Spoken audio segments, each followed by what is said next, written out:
after holding this inside for 32 years, with me just retiring, I'm going to tell this story. I graduated from medical school here in Oklahoma. I went into the United States Army and served a tour in West Germany back when it was West Germany. During the time I was there, we routinely flew missions along the inter-German border. I ended up eventually switching to the United States Air Force. Once I joined the Air Force, I was made the Chief of Aerospace Medicine at Cape Canaveral. I did search and rescue missions. I supported the U-2 missions from the Night Strategic Reconnaissance Wing. Down through the years, I've been trained to fly T-37s, T-38s, and F-16 fixed wings.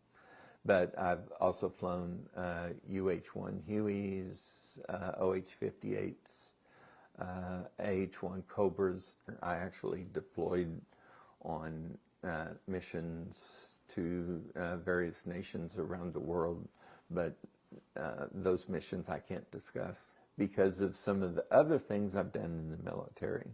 There are things that I have still never disclosed to my wife or anyone else. But those were operations, functions, and all that kind of stuff. None of them were flying saucers. This was a stinking flying saucer that I saw because this guy showed it to me. I was the Chief of Aerospace Medicine, so that meant that I oversaw all of the medical operations of all of the flight crews, the air traffic controllers. The overall commander of Patrick Air Force Base in Cape Canaveral was a general.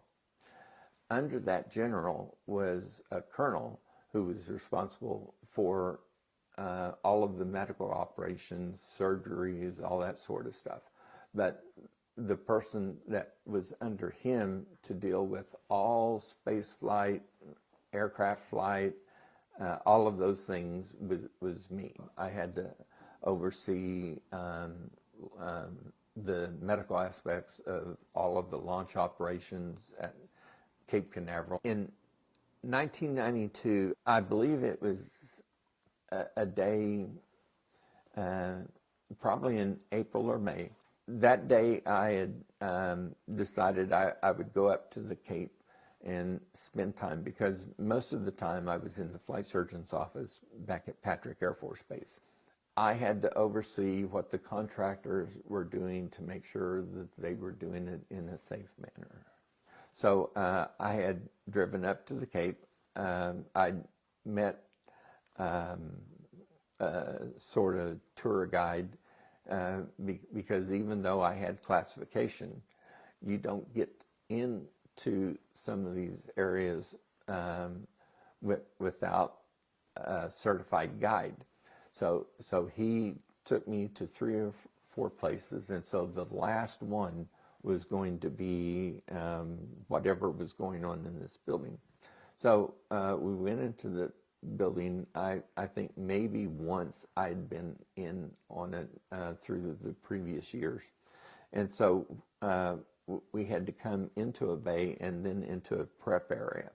And so we had to wear special booties that would not cause electrostatic charges. We had to wear a lab coat to keep any of the stuff on our uniforms from getting off, and we had to put this hair stuff off so our hair wouldn't fall off while we were doing anything, because these were clean rooms, and you know, when we launch a satellite, we don't want somebody's hair falling into a key element and all of a sudden 3 million miles from Earth a hair gets in the way. I think that day we were looking at the transfer tunnel for the space shuttle. The mid-deck pressurization area had a location that had to be hooked up to a transfer tunnel. but then the transfer tunnel would move and put you in line with the Space Hab module or the Space Lab module, whichever one was flying. And so they would hook this up in the space shuttle before they launched, and the astronauts could travel back and forth. I showed up thinking, there's not going to be anything to this. They're going to show me this thing. It's the last thing I'm going to look at the Cape, and then I'm going home. No big deal. So when we leave the clean bay, we had to take off our hair nets, take off our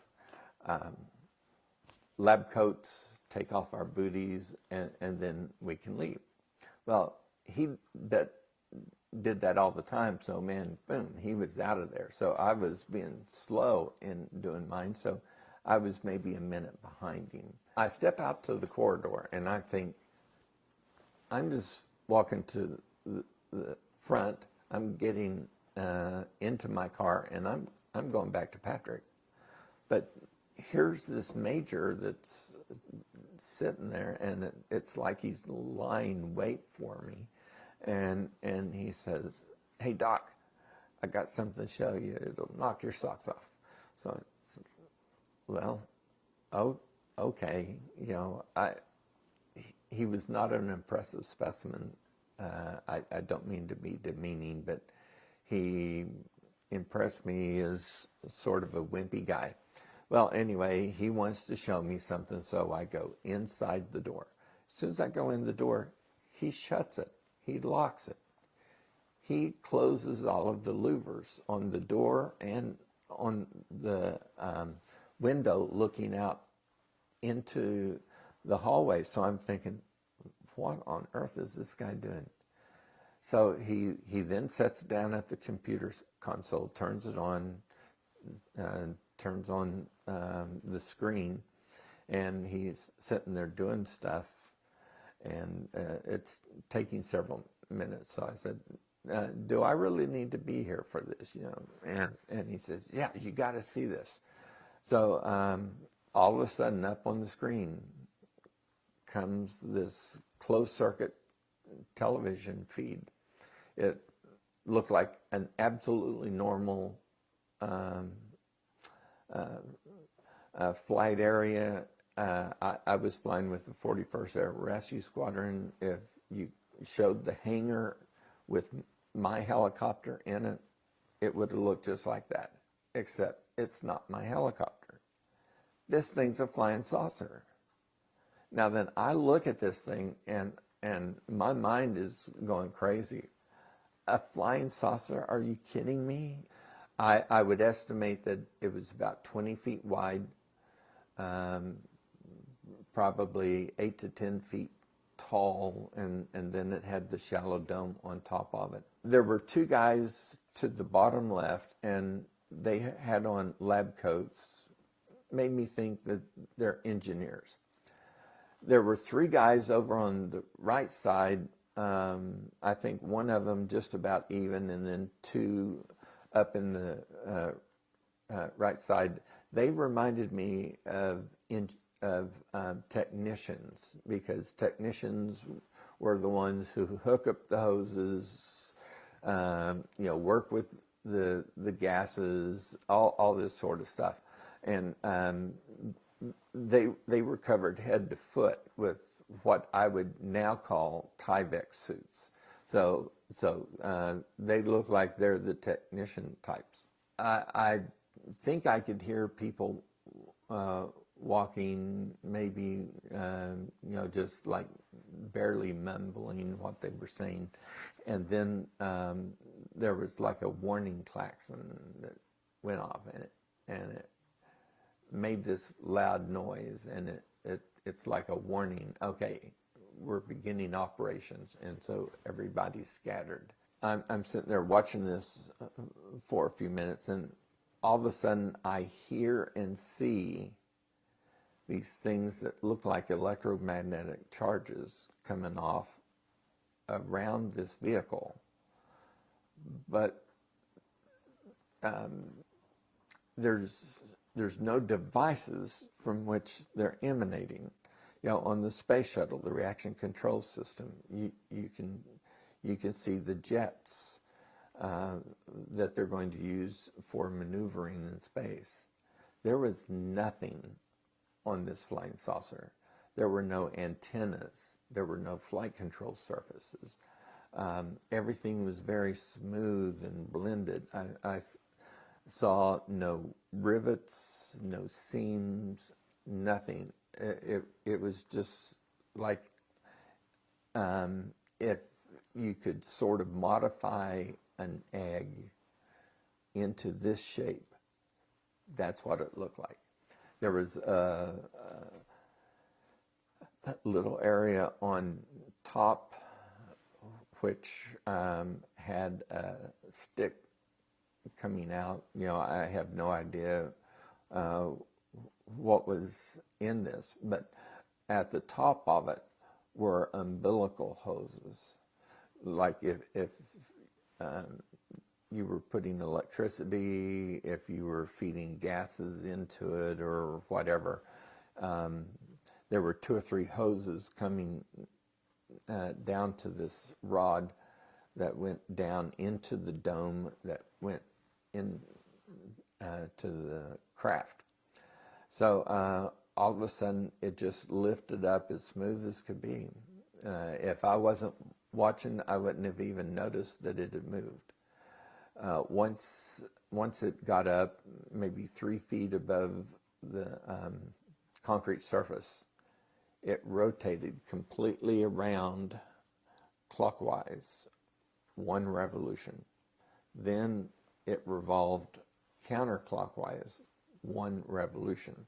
Now then, because of the movement, I could see what all was there. Everything was white, but there was a vertical black rectangle at the 3 o'clock, the 6 o'clock, and the 9 o'clock position on the upper half of the vehicle.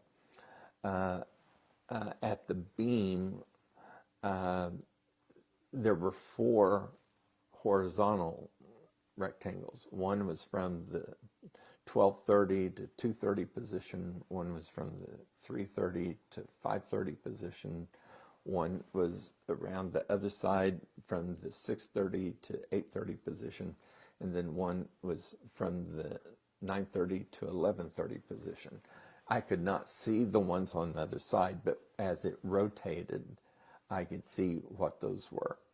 Now, the only other thing that was present on the vehicle was at what I would call the 12 o'clock position, because it's different from everything else. And so as it ended up rotating, just above the beam, it said U.S. Air Force. Above it, it had the U.S. flying insignia. When I saw the markings, I just thought, oh, it's an experimental aircraft. When that thing rotated and I saw U.S. Air Force and a U.S. flight insignia, I was absolutely shocked, because this is one of ours. At some point, I asked the guy, why on earth would we design something like this? You know, it doesn't seem aerodynamic, but it seems like a flying saucer. And so what he did exactly was this. He said, we got it from them. And he was pointing his thumb up to the sky, which I interpreted as meaning from space. It performed a series of maneuvers, and then something that really just caught my attention was that the nose of it rose to a 45-degree angle, forward angle of attack from the 12 o'clock position, but it stayed exactly over the same spot on the floor. Now then, that blew me away, because none of the aircraft we had could do that. So I was shocked. But it was just about that time, all of a sudden, there's a knock on the door. And somebody saying, "Hey, what's going on in there? Why is the door locked?" The moment that happens, this major, boom, he's turning off everything. And then he leans over to me in a very serious voice and says, "Don't tell anyone that I showed this to you." Well, what am I supposed to do? Well, he goes over and opens the door. This lieutenant colonel and two other guys in blue suits, significant of the U.S. Air Force, walk in. And he said, "Well, what's going on in here?" And so the major said, "Well, I had a skin lesion. I wanted him to check to see if it's okay, so I locked the door for my privacy." So they look over at me. Now then, my mind is racing like crazy. I just saw a flying saucer. This guy showed it to me. Now I'm not supposed to tell anybody. I don't know if I've seen something that was classified, that was shown to me illegally. I don't know if these guys are part of what I saw, because they're in the same office. You know, all of these guys may have sit there 20 minutes ago and watched the same video. I don't know. So I just think I got to get out of here. So I just said, "Yeah, it wasn't cancer. Got to go back to my clinic, and I'm out of there." And on the way home, I had to drive from Cape Canaveral down to Patrick Air Force Base, which is like 25 or 30 minutes. And the whole time I'm thinking about this, and I'm thinking, there is no way on earth I can tell anyone that I just saw a flying saucer. I didn't even tell my wife for 15 years. But, man, this guy trapped me by showing me something I didn't want to see, but there was not a thing I could do about it. By the time I knew what it was I didn't want to see, I already knew what it was. So that was extremely frustrating. In 1992, I thought, what am I going to do with this? And my decision was, I'm not telling anybody about this. I didn't even tell my wife for 15 years. The first time I saw the FA-18 videos, I think it was the Tic Tac and the gimbal videos. And I heard the voices of the pilots. I mean, you know, they had video that they could image thermally by television, infrared. I was impressed with what they saw. But hearing their voices, I know what pilots sound like. Those guys may not have been willing to say what they saw, but they knew what they saw. They knew that they were seeing something that was as crazy as what I saw back in '92. Once these were released to the public, that was when I decided, you know, I'm going to try to tell a story myself, but because Congress, a significant part of our government, was now bringing people forward to tell the things that they saw, I felt like, hey, you know, I'm covered now. The Congress is letting people speak about stuff that they saw. And then as I've heard more and more testimony and photos and all of this stuff come forward, and then, you know, I remember Nancy Mace saying, come hell or high water, we're going to find out what's going on. Well, if Congress is going to cover my back, then for the first time ever, you know, I feel like I can come forward with these stories. Um, um, when they were given testimony this last November, they were saying, we know that reverse engineering has occurred. And then the official channels were saying, no, we don't have anything like that. Well, I was sitting there thinking, I saw what they're talking about. David Grush was saying, this is what is going on. I was sitting there thinking, I can confirm that. I saw it. No matter what people tell me, I saw this. And even though I did not want to see it in 1992, in 2024, I can confirm this. Congress has the power of the purse. Everything that the Department of Defense does, it does with money that is generated by Congress. So when I see something like a flying saucer and it is operating, it impresses me, somebody paid for this. It did not happen in a vacuum.